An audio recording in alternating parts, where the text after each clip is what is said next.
Salve, salve todos os santos e santas, sejam bem-vindos mais uma vez a uma videoaula do Clube do Proteus com Emanuel Bezerra. Bem, pessoal, eu tenho recebido muitos e-mails, né? O Clube do Proteus me repassa esses e-mails, tá? Dessa última videoaula que a gente teve. Eu entendo a necessidade de todo mundo, mas é um projeto que a gente está começando agora, então ele vai meio que se arrastando meio devagarinho, porque tá todo mundo sem tempo, tá todo mundo com outras coisas fazendo, então assim, é meio que vai na base da paciência, peço um pouquinho de compreensão, vou responder todos os e-mails, já comecei a responder alguns, tá? E eu espero receber mais, claro, a gente vai começar, a equipe tá começando a se envolver, e aí todo mundo vai ler um pouquinho, responder um pouquinho, e a gente vai montando as próximas aulas baseadas nesses e-mails de vocês, tá? Então, fique à vontade, continue mandando os e-mails, clubedoproteus@gmail.com, tá? E baseado nesses e-mails a gente sentiu a necessidade, né, de antes de começar uma maratona de aulas já direto na DVPL, né, foi sugerido por algumas pessoas a gente iniciar o projeto, né, falando um pouquinho de lógica de programação, né? Então, como eu já tenho na verdade uma documentação publicada a esse respeito, né? Aí, pega essa ideia tua e transforma isso em mini aulas rapidinho, né? Mostra o pessoal um pouquinho dos princípios básicos, fica um videozinho legal para quem quiser com dúvida vai repetir e ver novamente e tal. E aí eu vou aceitar essa ideia, vou fazer, né, as videoaulas baseadas na lógica de programação, né? Princípios básicos com a DVPL, né? Isso aqui. Depois eu vou ver se eu disponibilizo isso aqui na internet, não sei como é que a gente vai fazer, né? Eu já tenho em PDF mesmo, não sei se cria um e-book, bom, enfim. Depois eu vejo como é que a gente faz para distribuir esse material, tá? Lembrando que esse material ele não faz parte do Clube do Proteus, esse é um material pessoal meu, tá? Então aí depois eu vou entrar em contato com o pessoal, a gente vê como é que vai fazer isso daí. Outra coisa é que eu não vou partir para o conceito da teoria aqui, né? Então, quem tiver um livro de programação, de lógica de programação, a teoria, né, que vai ser seguida é a mesma, tá? O que eu vou focar aqui é mostrar as videoaulas baseadas no conceito prático, né? Então, a aula da gente ela vai começar bem daqui, comandos de decisão ou de seleção, tá? Então, aí vocês leem a teoria, se sentirem que a aula está um pouco avançada mais para você, dá uma lida, né? Depois no material de lógica, qualquer um que você encontrar na internet, só para entender o que é um operador aritmético, relacional, o que é um tipo de dado, né? Não vou perder tempo com isso, tá?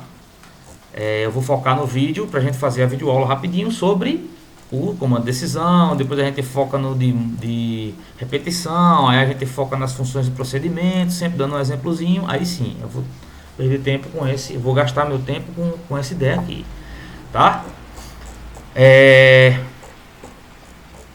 Comando de decisão, né? Vamos iniciar então. Antes disso eu vou abrir o meu IDE aqui, tá? Já levantei o meu serviço do Proteus, né? Do microciclo Proteus, né? Levantei o meu Top Connect, né? DB Access, tá? O meu é 64 bits meu processador, por isso o DB Access também tem que ser, senão ele não consegue levantar o serviço direito. E eu levantei a minha IDE. Eu vou levantar no Develop mesmo, na versão antiga, porque para mim é bem mais rápido que estar configurando o ambiente no Eclipse, tá? Mas fiquem à vontade vocês para acessar por qualquer um desses dois caminhos aqui. Bom, no DVPL, né? Eu vou dispensar as apresentações, eu acredito que eu fiz isso no último vídeo, né? No vídeo de instalação eu falo alguma coisa sobre isso. Se não, depois eu vou revisar e vou fazer uma videoaulazinha só mostrando com mais calma essa ideia aqui. Tá? Inicialmente no ADVPL a gente inicia qualquer programa informando as bibliotecas, tá? E ela vem sempre inicializadas com essa tagzinha de include, né? De include, eu acho que eu tenho aqui algumas já, deixa eu copiar que é bem mais rápido, tá? E essas tags ficam dentro de uma pasta, da pastinha das includes do Proteus, tá? Você vai ter que ter, quando você instalar o teu sistema operacional, o teu teu sistema ERP, tá? Então ele vai criar automaticamente uma pastazinha lá de includes, e dentro dessa pasta include, né, você vai ficar todas essas bibliotecas, né? Proteus, RedMake, Font, Colors, tá? Que é igual a qualquer linguagem que tenha suas bibliotecas também, né? Funções matemáticas e tudo mais. Basicamente, para todos os fontes do Proteus eu só preciso dessas três, tá? Essa aqui é de acesso, essa aqui é a mais antiga, eu costumo deixar também, tanto faz se é por aspas duplas ou aspas simples, a chamada aqui, e a última é a de comunicação com o Top Connect, tem que ter, senão se você for usar ambiente top, tem que ter essa última aí, tá? Se não for usar um ambiente de comunicação via top, não precisa. E aqui eu vou filar mais uma vez, de um fonte que eu desenvolvi há muito tempo atrás, né? Eu já tinha esse projeto já há um tempo atrás, tá? E a gente começa com comandos de seleção, tá? Eu só vou dar uma afilada aqui, né? E dizer para vocês que antes de começar qualquer fonte no Proteus, né, o ideal é que a gente sempre, como em qualquer linguagem, a gente faça essa apresentaçãozinha.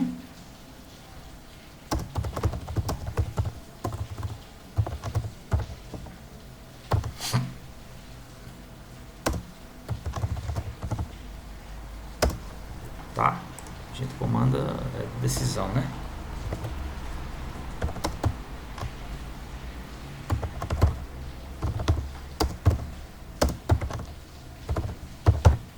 Tá?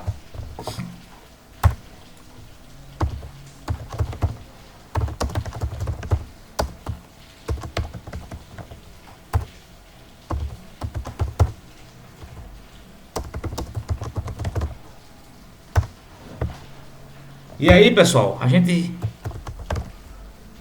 inicia sempre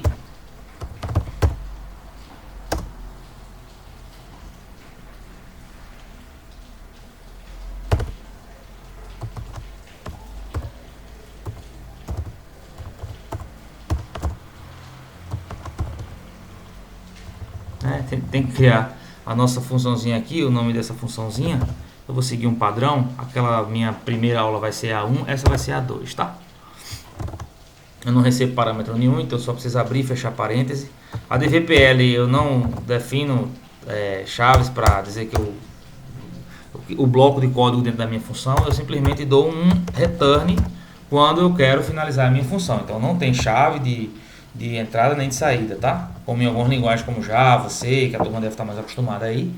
Não precisa, aliás não pode ter, é direto mesmo, sem a chave, você simplesmente dá o user function, se for uma função de usuário, ou o static function, se for uma função estática, e depois mais na frente eu vou diferenciar esses conceitos, tá? E aqui eu vou ter algumas variáveis locais,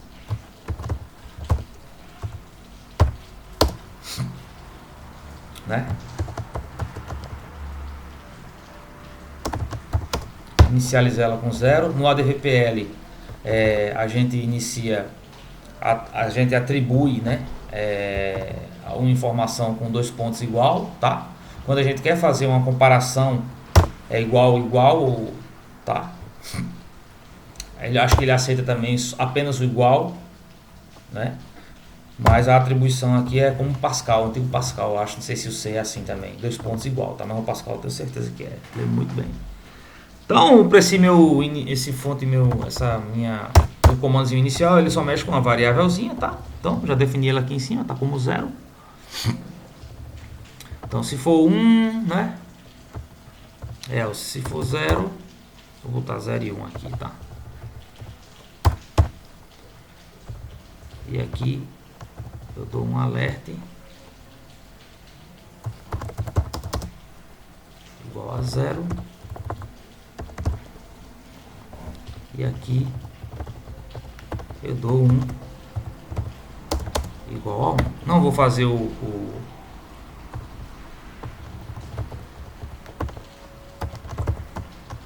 fazer assim, vou fazer o clássico. É impossível você fazer uma aula de de qualquer que seja a linguagem de programação e não vir com o primeiro exemplo esse clássico Alô Mundo, né? Acho até a falta de respeito agora. Tá? Então, vou colocar também. Não vou colocar numérico não. Tá, pessoal? Então, para explicar para vocês aqui esse comando de seleção de decisão, né? A gente tem um pouquinho de teoria, né? Comando de decisão são seleções simples, né? Em outras palavras, um se, né? Que é uma instrução ou expressão lógica, e aqui está o nosso se do ADVPL, que é o if, tá? Normalmente as linguagens de programação elas usam o inglês como sua matriz base da sintaxe, né? Então quem sabe inglês se familiariza muito mais rápido, quem puder ter a oportunidade de aprender um pouco de inglês é bom, mas não é obrigatório, né? Você só precisa, meio que na marra, na decoreba mesmo, saber que o if é um comando de decisão se, o else segue nessa ordem, né, da chave, né? E o end if finalizou, né? E aqui é uma função de usuário, porque começa com o user, não precisa saber que é a tradução, né, local e retornar, não preciso. Basta decorar que cada palavrinha dessa vai fazer que eu vou conseguir programar. Mas, para quem sabe inglês, é um pouco mais fácil, que aí ele já associa o comando ao significado dele. Por exemplo, se a minha variável for igual a 0, eu vou ter que resolver esse comando aqui. Eu vou executar esse bloco de código, que é o que a sintaxe diz, né? Se a instrução ou expressão lógica acontecer, então eu inicio um bloco de comandos, né? Caso esse resultado lógico seja verdadeiro, né? Enfim, se não for, eu vou executar esse outro. Então, num comando de seleção ou decisão, ou eu tomo esse caminho, ou eu tomo o próximo, ou eu não tomo nenhum deles. Mas, de qualquer forma, eu só posso entrar em uma dessas opções. Jamais essa variável vai poder ser 0, 1 ou qualquer outra coisa ao mesmo tempo, né? Ou ela vai ser 0, no caso aqui, ou ela vai ser 1 em outro momento, ou em qualquer momento ela pode ser 6. Quem diz é o programador, o que essa variável dele está significando, tá? Então eu vou salvar esse meu... Eu vou criar uma pastinha aqui pra gente, tá?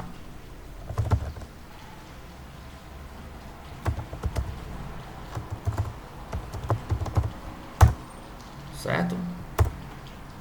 Essa é a nossa aula 2. Depois eu vou colocar todos os fontes bonitinhos no lugar aqui. Só tem que dar alguma explicação, a gente já perdeu tempo demais aqui.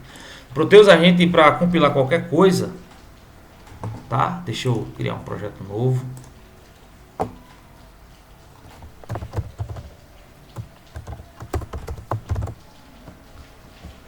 Tá. Pronto. A gente tem que jogar esse fonte dentro de um projeto, senão ele não deixa a gente compilar, ele dá um erro. Por exemplo, eu explico, vou deletar ele aqui, não preciso não. Se eu for aqui pedir para compilar o meu projeto,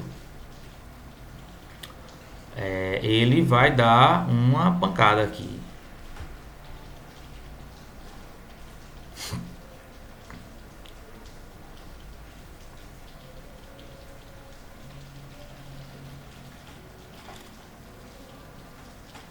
Tá, se for pedir para compilar o meu projeto aqui, ele diz, ó, não é possível executar a compilação do arquivo, pois o mesmo não se encontra no grupo de projetos atual, tá? Então eu tenho que, de fato, né, colocar esse meu fonte, que eu salvei já como aula 2, dentro de algum projeto. Aí eu criei um projeto aqui qualquer, aulas ADVPL, né? Eu posso editar aqui meu novo projeto como aula 2. E aqui eu jogo o meu fonte aqui nessa pasta, em qualquer outro que eu crie e edite o nome também. Ok? Daqui é apenas a gente compilar esse fonte. A gente pode usar ou em projetos compilar, ou então dar um Ctrl F9, que ele vai fazer a compilação apenas do fonte que está aberto no momento na tela. Eu posso compilar tudo que está no meu projeto aqui, ou eu posso clicar aqui e escolher o que é que eu quero compilar no momento. Se eu clicar exatamente no meu arquivo com o botão direito, ele exibe uma lista de eu poder compilar o projeto, a pasta fonte, se tiver mais de um fonte aqui dentro, ou apenas o arquivo aula 2, né? Então compilou o projeto aula 2, ou a pasta fontes, ou Meu arquivo. O detalhe é que se você manda compilar projeto ou pasta, pode ter algum fonte que você não queira que compile, né? Isso acontece. Às vezes a gente pega um fonte só de exemplo para ver, então compila no ambiente errado, de um cliente que não quer aquilo ali rodando na máquina dele, tem que ter cuidado com essas coisas. Então o ideal mesmo é você compilar fonte a fonte, a não ser que você tenha certeza que está compilando todos aqueles fontes, porque justamente é para compilar todos aqueles fontes. Para facilitar a tua vida, você tem essa opção. Mas é bom ter bastante cuidado com isso, tá? Eu vou compilar apenas o aula 2. Se não tiver nenhum erro, ele abre o meu.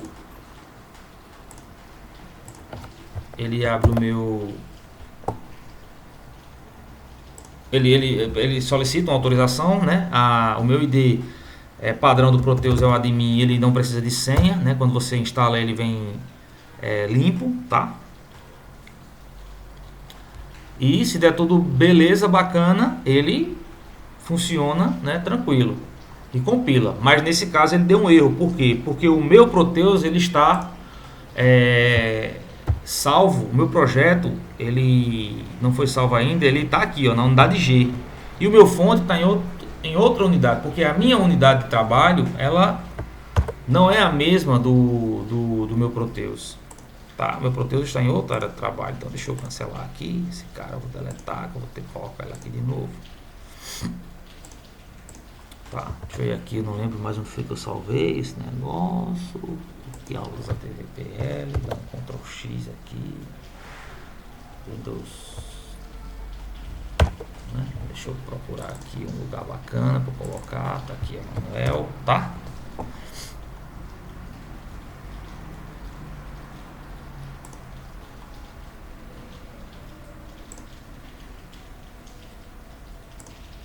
Não vou salvar nada não.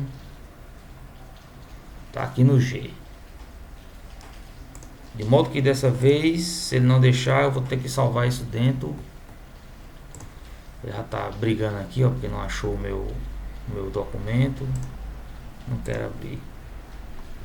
Tá. Ele tá aqui, esse cara, eu vou fechar. Agora eu vou abrir o meu documento certinho, tá? Minha unidade G. Tá dentro do Emanuel. Aulas ADVPL, eu quero abrir esse cara. Eu vou criar um novo projeto.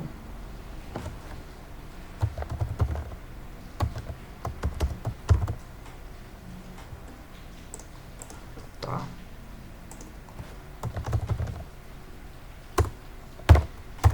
Eu vou salvar esse projeto depois, porque a gente vai colocando aqui tudo do projeto da gente, a gente vai jogando no aula 2, aula 3, aula 4, tá? E aí a gente vai mesclando. Eu posso fazer até melhor, né? Aulas da DVPL, né? Eu posso renomear esse projeto aqui como fontes, tá? E aqui eu renomeio para a aula. Eu posso fazer o que eu quiser. A pasta é minha, o projeto é meu, tá? Então essa aqui foi a aula número 2. E dentro da minha aula número 2, eu tenho o meu aula 2, que é o meu fonte, tá? Agora eu vou dar um Ctrl S, um Ctrl F9, vou colocar minha senha. E aí, teoricamente, como ele está na mesma unidade, ele vai compilar tudo bonitinho. E compilou de fato. Ok? Estão vendo aí como foi lindo? Eu compilei o meu fonte. Tá?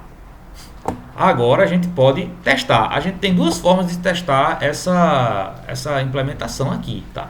Ou a gente vai lá e entra no Smart Client do Proteus, cria um menu para ele, ou vai no Fórmulas e chama essa minha função aula 2, tá? E aí ele vai exibir exatamente um desses alertas aí, se for 0, se for 1 ou se for qualquer outra coisa.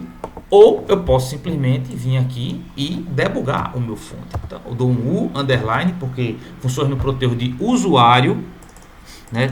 Outra coisa que eu tenho que dizer a vocês é que toda função inicial ela tem que ser de usuário, tá? As intermediárias podem ser estáticas, mas essa daqui não, essa principal ela tem que ser de usuário. Então toda função inicial a gente tem que dar um U underline quando for fazer a chamada dela. E aí diz o teu fonte e aperta esse carinha daqui, esse playzinho aqui, executar, que ele vai executar diretamente essa tua chamada nesse teu ambiente aulas, que foi o que a gente compilou, tá? É só clicar aí e ele vai lá chamar bonitinho o teu fonte. E ele exibe o meu igual a zero, porque ele achou o cevar igual a zero. Ah, mas aí é muita besteira. Quem me garante que esse negócio está certo? Então a gente vem aqui e muda o meu if. Então por que ele disse igual a zero? Ele perguntou, minha variável, ela é igual a zero? Isso é verdadeiro ou é falso? Não é? Nesse caso é verdadeiro. Por quê? Porque o meu cevar é igual a zero. Tá? Se o meu cevar for igual a 1, se eu salvar e compilar novamente, né? Imediatamente o que é que vai acontecer? O que vai acontecer é que quando eu fizer a chamada do meu fonte, ele vai exibir igual a 1. Porque agora ele vai perguntar se o meu cevar for igual a 0, dê um alerta na tela com essa mensagem. É igual a 0, cevar é um comando de decisão ou de seleção. E ele não é 0, ele é 1. Então ele deu falso, né? Ele diz aqui, ó, se a instrução ou expressão lógica for verdadeira, ele entra no primeiro bloco. E não foi. No caso da gente, deu falso. Então ele vai perguntar no segundo meu segundo bloco de if. Então se não for, né? Tem alguma linguagem que ele tem o then para dizer o então, né? É assim, then, né? Then else, sei lá. Tem outros, e Java você tem que separar o else, e no ADVPL você não precisa separar, nem precisa ser maiúsculo, pode ser tudo minúsculo, tudo maiúsculo, tanto faz. Então, se eu quiser ainda perguntar se ele é igual a outra coisa, né? Eu faço meu if, é 0, não. Beleza, então vamos para o próximo código de comando. Então, se ele for igual a 1, é exatamente isso que essa expressão está dizendo. Então, se a minha variável cevar for igual a 1, imprima essa segunda mensagem. E é o que ele imprimiu. Tá? Mas eu poderia ter uma sequência, então se for igual a 2, se for igual a 3, se for igual a 1000, e aí eu chegar a se não for igual a nenhum desses casos, eu posso dar um geral aqui e dizer, então, else, ou seja, para qualquer outra coisa que não for as opções que eu listei acima, seja elas quais forem, else deu o meu famoso alô mundo. Então, se eu botar qualquer outro número aqui, ele vai exatamente imprimir o meu alô mundo, né? Que é o famoso alô mundo, né? De toda a linguagem de programação, a gente tem que falar desse alô mundo, senão ele chora, fica no cantinho da parede e é a maior confusão. E aí, quando eu coloquei o meu 8 aqui, ele fez se cevar for igual a 0, não, é falso. Então, ele pergunta de novo. Então, se cevar for igual a 1, é igual a 1? Não. Então, ele volta para aqui para baixo. E caso contrário, nem seja uma coisa nem outra, seja qualquer coisa que não é essa daqui de cima, imprima o meu famoso alô mundo, não é? E com isso a gente encerra essa mini aula, né, do comando de decisão, né, de seleção, tá? Depois vocês deem uma olhadinha, mas é assim que é feito no ADVPL, né? Se decisão, né? Se for, né? Igual eu quero, né? Ele faz a ação tomada, né? E aí por aí vai, tá?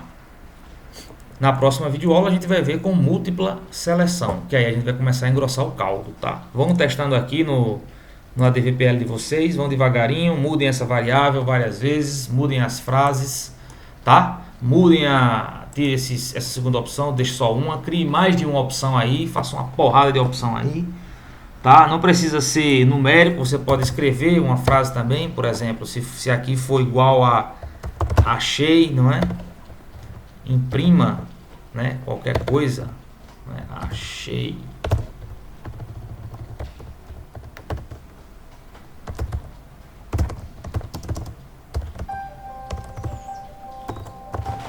Certo? Então você pode ver aí, vai imprimir qualquer coisa sem maiores problemas, tá? A gente salvar e der um Ctrl F9, lógico que eu vou ter que sair daqui para ele poder compilar o meu fonte novamente. Não pode estar o Proteus ou qualquer coisa do Proteus aberta, senão ele não deixa eu compilar o meu fonte, tá? E aí se for igual eu achei, ele vai dizer agora encontrei o caderno. Então você pode mudar aí, ficar à vontade, faça do jeito que você quiser, treine bastante, porque o segredo do aprendizado é o treino.